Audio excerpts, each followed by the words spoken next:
सांग मैंने good evening यहाँ आज गोटे आयुर्वेदिक औषध तैयारी करुच्ची जो थी कि आपको सोरिष तेल दरकार प्रथम हूँ इंडिकेशन इंडिकेशन माने गोड़ हाथ बिंधा गंठी बिंधा सियाटिया किंबा कौन प्रकार कौन कहते आपंकर जो नर्व डिप्रेशन जो थाए जमी L3 L5 L6 nerve depression थाए मेरुदंड में से सब जिनस से सब प्रोब्लेम ये हूँ गोटे महौषधि किंतु गोटे जिनस मन रखिए यहाँ जमी प्रिपेरेसन पद्धतिटा हूँ प्रथम गरम करेंगे तेल बिना पकईकी प्रथम कला जीरा पकईबे रसुण पकईबे लवंग पकईबे जीरा पकईबे पान महुरी पकईबे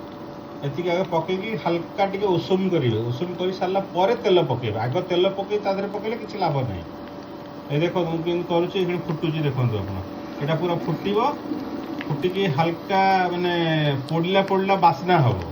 तापर जाए तेलटा को बाहर करेंगे आटा को ठंडा करके घषिबे पूरा ताले बहुत बढ़िया आराम मिले आपको मैं थरे घसिले ऑलमोस्ट